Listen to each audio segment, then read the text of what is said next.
अब होती है हमारी रिटर्न जर्नी शुरुआत। यहाँ से निकल पड़े 2-3 दिन के स्टे के बाद मुरादाबाद से आज सवेरे 8:15 बजे। जैसा कि आप जानते हो कि यहाँ पे हम हमारे सिस्टर के यहाँ आए थे और कुछ बच्चों के जिद के कारण हमारा यहाँ का स्टे कुछ ज़्यादा ही लंबा हो गया। अब कल शाम को रात को हल्का फुल्का बर्थडे सेलिब्रेशन करने के बाद बच्चों के हाथों से आज सवेरे हम मुरादाबाद से वापस जर्नी अपने घर के लिए निकल पड़े। 2-3 दिन बारिश भी यहाँ खूब थी। आज सवेरे से बारिश भी खुल गई थी और अपना यहाँ का जो भी शॉर्ट ट्रिप्स था उत्तराखंड का वो भी पूरा हो चुका था। बारिश के कारण हमें कुछ डेस्टिनेशन को कर्टेल करना पड़ा था, तो घर में ही 3-4 दिन का इन ओवरऑल 4 डेज रेस्ट हो गया, 19 से कुछ ज़्यादा। कोइंसिडेंटली बर्थडे कल था इसलिए यहाँ पे करना पड़ा। वैसे तो हम लोग करते नहीं कुछ खास, अब बच्चे साथ में थे तो कर लिया। और फिर आज सवेरे चाय वाय पी के सिर्फ निकल पड़े। अब तक मैं चल चुका हूँ 92 किलोमीटर्स और अपना अभी का जो डेस्टिनेशन है अपना घर वो होता है ओवरऑल 1260 किलोमीटर यहाँ से मुरादाबाद से वाया दिल्ली साइड यानी greater Noida eastern peripheral express way से हम जाएंगे। फिर से greater Noida Yamuna express highway और उसके बाद आगरा के बाद हमें पकड़ेंगे NH-44 और फिर हाईवे से ही जाने की अभी इच्छा है। आप जानते हो जब रिटर्न जर्नी होती है तो रिटर्न जर्नी के वक्त थोड़ा सा उत्साह कम रहता है, थोड़ी क्यूरियोसिटी कम रहती है, वापस जाने की अपने घर के तरफ जल्दी हो जाती है। तो उसी के कारण हमने ये फैसला किया कि सीधा एक्सप्रेस वे पकड़ते हैं, ज़्यादातर हाईवे पकड़ते हैं और अपनी घर की ओर निकलते हैं। बारिश हो रही है, जहाँ तक हो सके डायरेक्ट जाने की इच्छा है, बीच में कहीं रुकने की इच्छा नहीं है, स्टे करने की इच्छा नहीं है अभी एक और दिन। इसलिए कोशिश करूँगा कि चलता रहूँ। कहीं पे अगर प्रॉब्लम आता है या फिर थकावट होती है महसूस, तो या तो गाड़ी में ही थोड़ा 1-2 घंटे का रेस्ट लेंगे या फिर अगर रात का जर्नी करने का मूड नहीं बना तो फिर शाम के वक्त जहाँ भी पहुँचेंगे वहाँ पे रेस्ट ले लेंगे। फ़िलहाल दिल्ली अभी यहाँ से 50 किलोमीटर के आसपास दूर, दिल्ली 70 किलोमीटर यहाँ से लिखा है और अपने को दिल्ली अंदर तो नहीं जाना, अपने को तो बाईपास से ही जाना है पेरिफेरल एक्सप्रेस वे से। तो हल्की फुल्की ड्रिजलिंग अभी यहाँ पे शुरू हो गई आज की, लेकिन फ़िलहाल तो मौसम खुला ही दिखता है। तो देखते हैं आगे क्या क्या होता है, रास्ता कैसे होता है, क्या क्या एक्सपीरियंस करने को मिलता है। अभी के रिटर्न जर्नी के वक्त बहुत कुछ खास नहीं रहेगा, इसमें कोई शक नहीं। रिटर्न जर्नी में उतना उत्साह नहीं रहता, लेकिन फिर भी कुछ चीज़ें बात करते करते चलेंगे आपके साथ। जो भी अपना टारगेट था, जो भी अपना सर्किट को कंप्लीट करना था ड्राइविंग का, गाड़ी का, वो सब कंप्लीट कर लिया है। तो यही अपन कुछ गाड़ी के बारे में, माइलेज के बारे में, ओवरऑल एक्सपीरियंस के बारे में बात करते रहेंगे और overall trip in a nutshell के बारे में अपन डिस्कस करेंगे टाइम टू टाइम, जैसे भी वक्त मिलता है, जैसे भी मूड बनता है तब। वैसे तो हर चीज़ आपको शेयर करेंगे, पूरा ओवरऑल जर्नी का नटशेल समरी भी आपके साथ शेयर करेंगे। फिलहाल अभी बढ़ते हैं आगे दिल्ली की ओर और अपना रास्ता नज़दीक करते चलते हैं। तो इस वक्त पहुंच चुके हम यमुना एक्सप्रेस वे पर।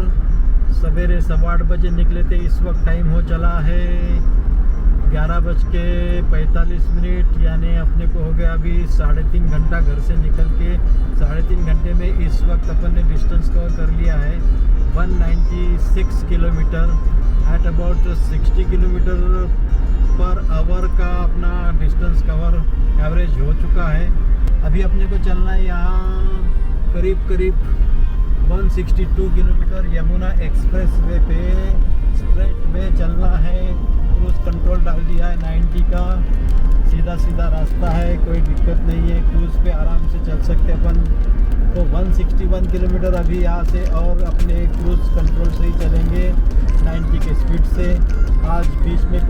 वगैरह बिल्कुल अभी तक तो लिया नहीं है और लेने का प्लान भी नहीं है फिलहाल। ग्वालियर का अपन ने डेस्टिनेशन डालकर रखा है, जो कि यहाँ से अभी 286 किलोमीटर दूर है और ETA अपने को दिखा रहा है गूगल 4:29 का। देखते हैं अभी यमुना एक्सप्रेस के नज़ारे देख लीजिए, बहुत ही खूबसूरत है। राइट लेन है वो सिर्फ ओवरटेकिंग के लिए है, चलने के लिए नहीं है। चलने के लिए बाकी 2 लेन है, जिसमें एक 100 की स्पीड वाली और एक 60 की स्पीड वाली। अच्छा है, डिसिप्लिन से चलो। तो इस वक्त अभी 1 बज चुका है और यहाँ पे अच्छी धूप खिली है कि यहाँ से 60 kilometre Yamuna express way for Agra के लिए बाकी है। तो अभी और 60 किलोमीटर बाकी है यमुना एक्सप्रेस हाईवे। आज की जर्नी अभी तक 300 किलोमीटर पूरी हो चुकी है 1 बजे तक।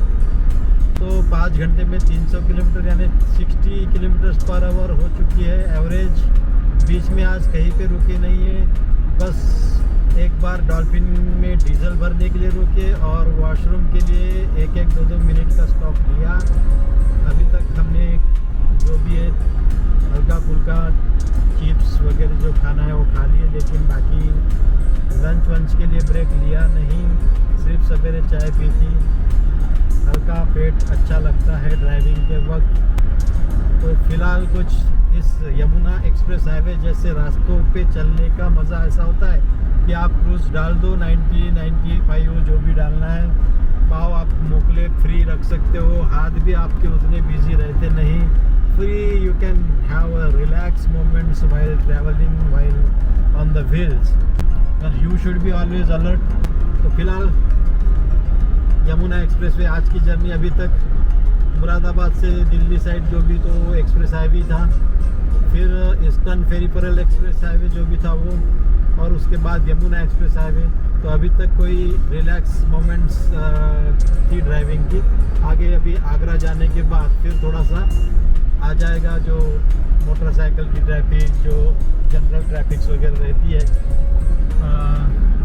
फिर भी NH44 है, अच्छा मेंटेन किया गया हाईवे है, तो उसमें भी कोई दिक्कत नहीं चाहिए।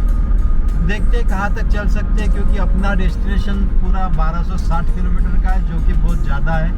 इतना सिंगल स्ट्रेच में कवर करना मुश्किल है, लेकिन देखते छोटा मोटा ब्रेक लेके 2-1 घंटे का आराम करके या तो हम चले जाएंगे, या फिर बहुत ही अगर हेक्टिक लगा तो बीच में 1 नाइट स्टे कहीं होटल में देख लेंगे। फिलहाल बढ़ते अभी आगरा की ओर।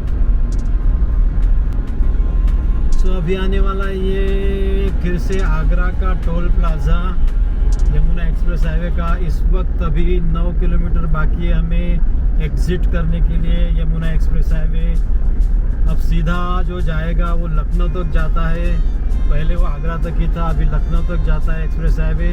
और अपने को 9 किलोमीटर पे ये टोल होने के बाद में एग्ज़िट करना है, बाईपास लेके आगे NH44 पकड़ना है। अब ताज्जुब की बात यह है कि यहाँ पे भी मैंने जो देखा, एक कार वाले ने कोई पैसेंजर्स ने हाथ दिखा दिया तो उसने सामने उनको लिफ्ट देने के लिए, पैसेंजर को लेने के लिए बीच में ही रोक दिया था रास्ते में। यानी इतना रिस्की कि उसको ये समझ में नहीं आ रहा कि एक्सप्रेस हाईवे है, गाड़ियाँ तेज़ चलती है, वहाँ पे इतनी बार इंस्ट्रक्शन लिखी है बार बार कि यहाँ रोकना मना है गाड़ी, फिर भी लोग बेधड़क बेहिचक कुछ भी कर लेते हैं। दूसरा, एक मोटरसाइकिल वाला रॉन्ग साइड, वो ओवरटेकिंग के लाइन में से आ रहा था रॉन्ग साइड।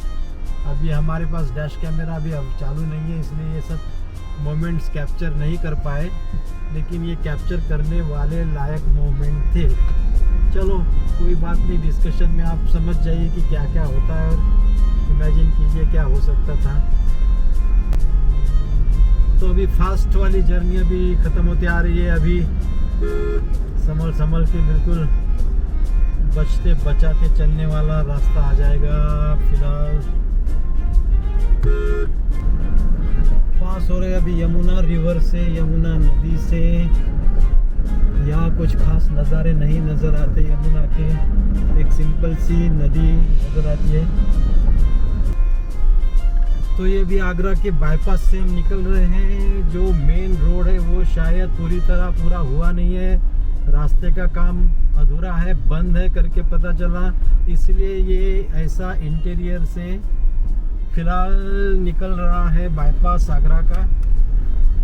तो कोई बात नहीं। तो कंफ्यूजन पिछले कुछ हादसे जो हो गए गूगल के इससे, उसके कारण जब भी कंफ्यूजन होता है तो पहले ब्लाइंडली गूगल पे भरोसा ना करते हुए थोड़ा सा रुक कर लोगों से प्रॉपर लोगों से कंफर्म कर लेना ज़रूरी रहता।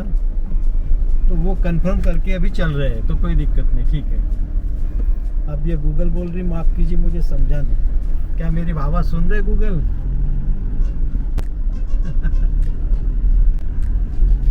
मोर है मोर। हाँ, खेतों में मोर।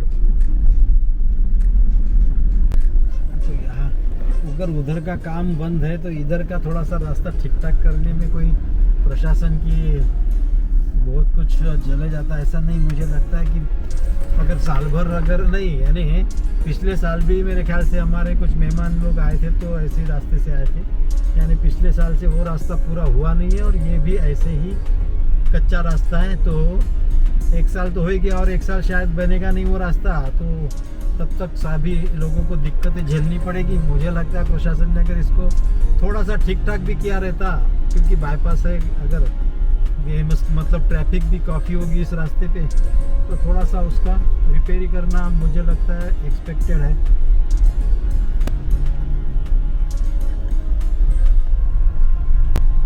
चलो कोई बात नहीं, देख लो रास्ते। बाईपास आगरा का बाईपास है बिल्कुल।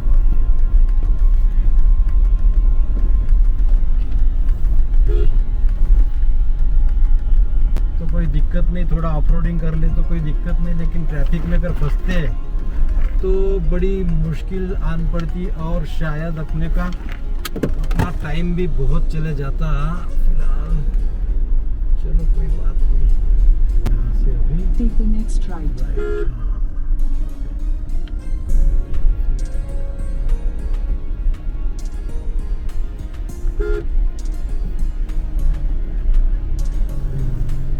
Continue for 6 kilometers. तो छोड़ दिया, अब आगरा को पीछे पकड़ लिया है। अभी NH44 फिर से वो अपना पुराने वाला रास्ता। तो अभी फिलहाल का जो डेस्टिनेशन है ग्वालियर, अभी उसको 2 घंटे का टाइम है। तो हमने सोचा है कि 4 बजे तक ड्राइव करते, उसके बाद हम लंच लेंगे कहीं पे अच्छे से ढाबे पे और फिर आगे निकलेंगे। रुकने का मूड फिलहाल नहीं है और जहाँ तक हो सके मैं सोच रहा हूँ कि नॉन स्टॉप आगे बढ़ जाए। इसके पहले मैंने बेंगलोर से वर्धा 1056 किलोमीटर की नॉन स्टॉप ड्राइव की थी। 17 घंटे driving except 2 stop for lunch. तो वो एक अपने आप में मेरे लिए एक रिकॉर्ड हो गया था। आज का जो डिस्टेंस है वो 1250 किलोमीटर का है। अगर पूरा कर देता हूँ एक ही स्ट्रेच में तो ये भी एक बड़ी बात हो जाएगी हमारे लिए, अपने लिए। थोड़ा ठीक नहीं है डायरेक्ट जाने का जो सोचा है, लेकिन फिर भी कोशिश करते हैं। अगर हो सकता है ड्राउजीनेस वगैरह ना आए, अगर सब बॉडी माइंड फ्रेश रह के अगर रिस्पॉन्स अच्छी तरह देता है तो मैं कोशिश करूँगा डायरेक्टली जाने का, नहीं तो देखेंगे। वैसे भी क्या होता है रिटर्न जर्नी के वक्त जो होश और जो जोश रहता है, जो उत्साह रहता है, वो उसकी कमी हो जाती है। रिटर्न के वक्त ऐसा लगता है कि फटाफट अपने मंजिल को अपना ले, अपने घर को बढ़ ले, किसी के किले विले सीधे घर जाना है। अब घर की याद आ गई। पहली बार अर्चना भी बाहर रही है घर को छोड़ के, तो थोड़ा सा अभी होम सिकनेस हो गई है शायद, तो घर जाने की उसको भी जल्दी है। नहीं तो एक स्टे कहीं पे ले सकेंगे। ज़रूरी पड़े तो ज़रूर लेंगे, ऐसा नहीं है कि ज़बरदस्ती में हम ट्रैवल नहीं करेंगे। हम देखेंगे कि अगर इजीली होता है, स्मूथली होता है तो चल लेंगे, अपना रिकॉर्ड ब्रेक करेंगे। रिकॉर्ड बनाने के लिए कुछ भी करेंगे, ऐसा नहीं। इजीली अगर होता है टारगेट कंप्लीट तो ठीक है, इजी वे में करना है सब, जो भी करना है इजी गोइंग में करना है। ट्रिप्स है वो जो भी हो, ड्राइविंग वो सब इजीली होनी चाहिए। अभी तक जैसे मैं घर से निकला हूँ तो 8:15 बजे निकला हूँ, अभी 2 बज गए, 2:30 बज गए। तो इतना समय में मैं तो ड्राइविंग कंटिन्यू कर रहा हूँ, लेकिन मुझे अभी कुछ भी फील नहीं हो रहा, नॉर्मल लग रहा, बढ़िया, तो चल सकते हैं। अब हमने घाटियों में 300 किलोमीटर की ड्राइविंग की। लद्दाख में हमने 1 डे में 300 किलोमीटर का कंप्लीट किया था स्ट्रेच, बहुत हेक्टिक। तो यहाँ पे वो आराम से 700-800-900 किलोमीटर तो आराम से कर लेंगे। नाइट सफ़र करने की वैसे मैं अवॉइड करता हूँ नाइट सफ़र का, लेकिन ठीक है, ये हाईवे NH-44 है, अच्छा है, पता है, देखा है, हो सके तो बढ़ लेंगे आगे, ठीक है।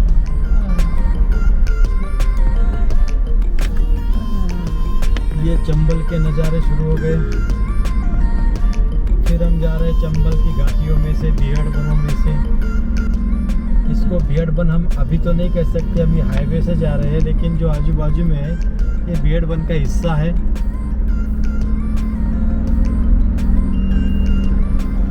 और ये चंबल की नदी है आगे, चंबल रिवर, चंबल ब्रिज।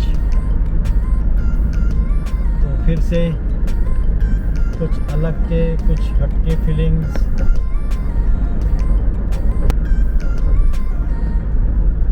तो अभी मोरेना आएगा, धौलपुर पीछे गया।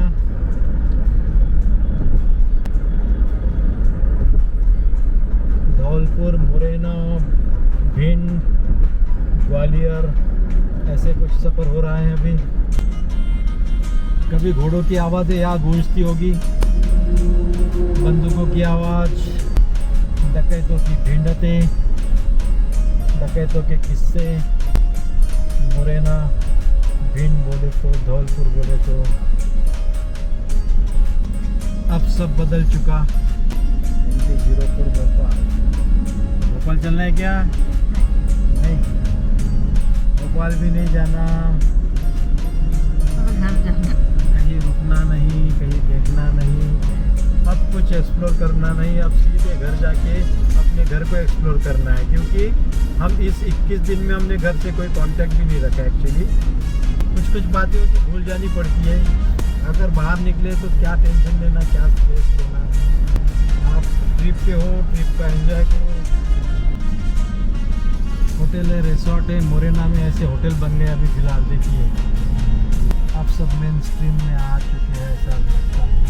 विदाउट एनी ब्रेक भी चल रहे हैं। 444 किलोमीटर कंप्लीट हो गए सवेरे से, नॉन स्टॉप, सिर्फ डीजल भरने के लिए और वॉशरूम के लिए रुके, बाकी कुछ नहीं। 4 बजे लंच करेंगे, फिर आगे देखेंगे। देख लीजिए बसेस MP की, अभी भी इनकी कंडीशन कुछ ठीक ठाक हुई नहीं है। बहुत ज़माने से देख रहा हूँ, ना उसके इंडिकेटर से, ना लाइट से। लेकिन अभी पीछे बस एक गई ना, तो उसको तो असेंबली भी नहीं है। Not a single light, not a single indicator, कोई रेयर लाइट। यानी कैसी कंडीशन है। ऐसे हाईवे पे नाइट में भी जब चलेगी ये बस, तो क्या कैसे चल सकती है? देखो ऐसे क्या उसकी सारा हालत हो गई है। तो परिवहन विभाग मध्य प्रदेश का अभी भी बहुत पिछड़ा हुआ लगता है भाई, क्योंकि वो उससे पहले बस जो गई ना, वो तो और भी बदतर कंडीशन में थी। तो अभी ग्वालियर पीछे छूट गया है, झांसी की ओर बढ़ रहे हैं।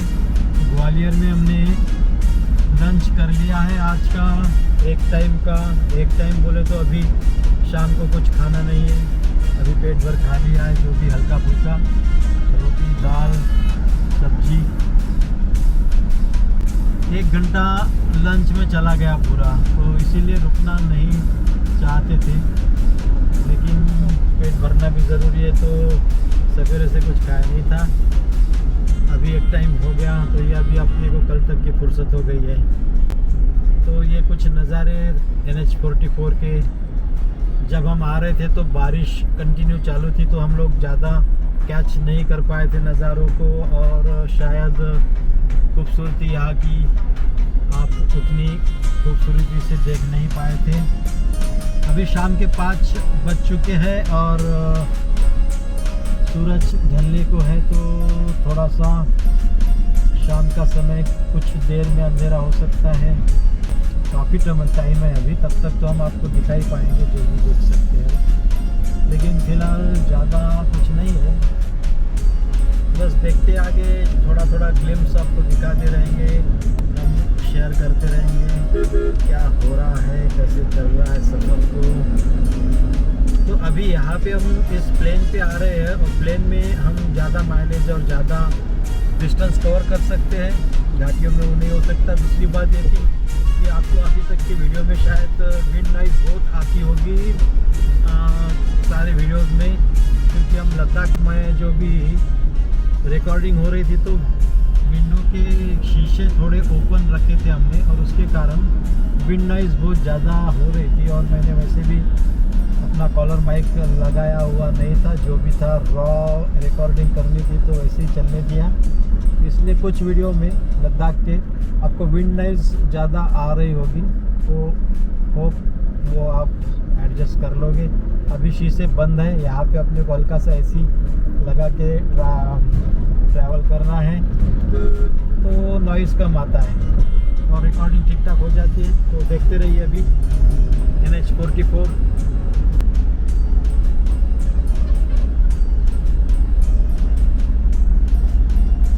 तो इस वक्त का सीन कुछ ऐसा है कि 12 घंटे हो रहे हैं अपने को घर से निकलते, और टाइम हो चला है अभी 8 बजे का। 640 किलोमीटर अभी तक अपन चल चुके हैं, और आधा डिस्टेंस कवर हुआ है 640 किलोमीटर के करीबन, और अभी बाकी है। 1 घंटा अपना लंच में गया। अभी यहाँ पे चाय पी ली बढ़िया, सवेरे एक चाय पी के निकले थे, फिर लंच किया और एक चाय, बढ़िया चाय यहाँ पे मिल गई, वो पी ली। और अभी तक रुकने का कोई मन किया नहीं है और चल रहे हैं।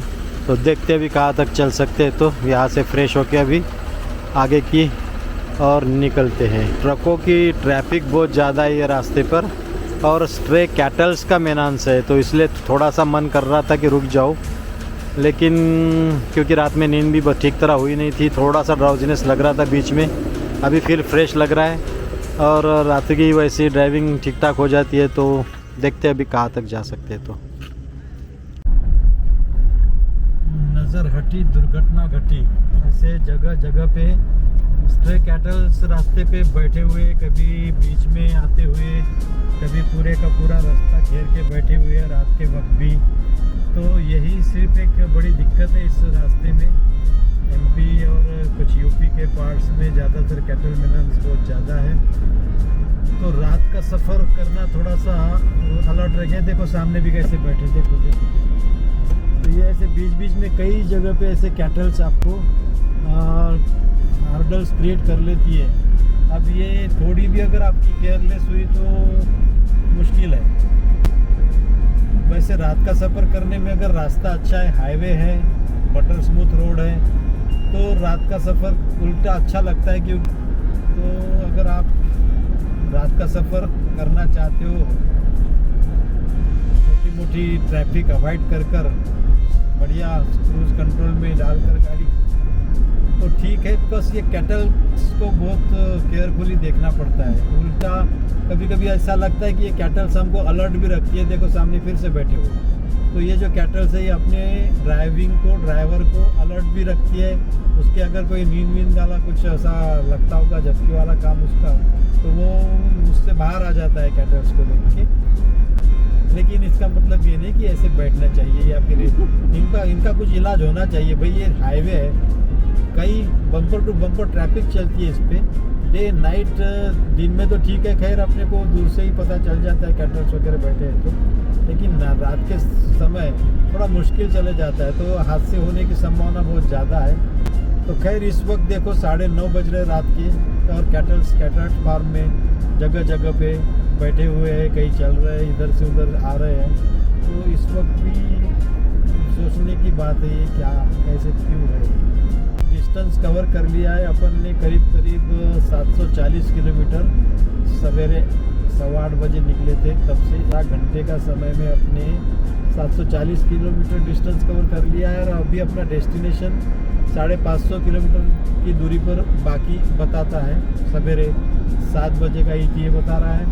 फिलहाल आँखों में कोई प्रॉब्लम नहीं है, कोई ड्राउजीनेस नहीं है, माइंड फ्रेश है, बॉडी फ्रेश है, कोई थकावट महसूस नहीं हो रही। कोई बस एक कैटल्स को संभालना है, अपने आप को संभालना है, नज़र रास्ते पे रखनी है, अलर्ट रहना है, धीरे धीरे अपनी मंजिल को करीब करना है, चलते रहना है। आज ज़्यादातर हमारी जर्नी जो हो गई है, ज़्यादातर नहीं 95% वो हाईवे से हो रही है। Eastern peripheral expressway, Moradabad Delhi expressway, उसके बाद यमुना एक्सप्रेसवे, उसके बाद NH44। और ज़्यादातर मेरी ड्राइविंग जो हो गई वो 80 से 90 की स्पीड में हो रही है और मैक्सिमम क्रूज़ कंट्रोल का इस्तेमाल अभी हो रहा है। अभी थोड़ी देर पहले हमने डीजल को टॉपअप किया और एवरेज आज का जो निकाला है इस तो 18 का निकला। 18 का एवरेज मुझे आज गाड़ी ने दिया। ज़्यादातर एवरेज मुझे घाटियों में 16, 16.5, कभी 15, तब बिटवीन 15 to 17 मुझे घाटी में भी मिला है। जम्मू के स्ट्रेच में शायद मुझे 14 का एवरेज मिला था, जम्मू टू श्रीनगर, जो bumper to bumper traffic jam में चली थी गाड़ी। और पैंगोंग लेक से जब मैं निकला था, यानी Nubra valley to Pangong lake to Changla pass होके जो मैं खारू तक पहुंचा था, तो वो बहुत ही खतरनाक स्ट्रेच हुआ था मेरा वाला।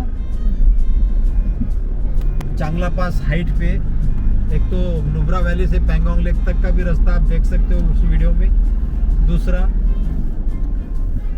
आप देख सकते हो पैंगोंग से जो चांगला पास का रास्ता था, रात में सफ़र किया था और स्नोफॉल हो गया था, रास्ते में स्नो पड़ा था और काफ़ी समय मुझे फर्स्ट गियर में ही गाड़ी चलानी पड़ी थी। तो उस वक्त का एवरेज सिर्फ 12 का दिया था। तो ओवरऑल ट्रिप में मुझे इन एन एवरेज 16, 17 और हाईवेज पे 18 तक का दिया हुआ है। तो यही आपके जानकारी के लिए और आपके साथ शेयर करने के लिए मैं बता रहा हूँ। अभी रात का समय है, बाकी तो कुछ नज़ारे दिखेंगे नहीं, तो रुकते हैं यहाँ पे। आगे और कुछ बात रही तो आपको बताएंगे। तो समय हो चला इस वक्त रात के 12 बजने का और हम पहुँच चुके हैं यहाँ पे टोल पर, जहाँ से नरसिंहपुर 50 किलोमीटर की दूरी पर है और नागपुर 300 किलोमीटर की दूरी पर दिखा रहा है। तो डिस्टेंस कवर कर लिया है हमने 902 किलोमीटर का इस वक्त तक, रात के 12 बजे के समय, यानी 16 घंटों का सफ़र हो चुका है। 16 घंटों का, उसमें से 1 घंटा लंच टाइम, तो 15 घंटे की ड्राइविंग हो चुकी है। 900 किलोमीटर पूरे कर लिए हैं और अभी अपना ETA सवेरे 6:30 बजे का दिखा रहा है वर्धा। टोटल डिस्टेंस कवर होगा 1290 किलोमीटर। तो अभी मैं रुकने वाला नहीं, मुझे ये पूरा करना है। तो बढ़ रहे आगे।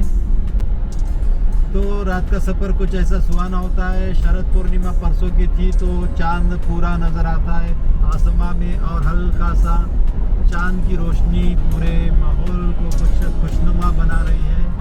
तो जर्नी ट्रैवल करने का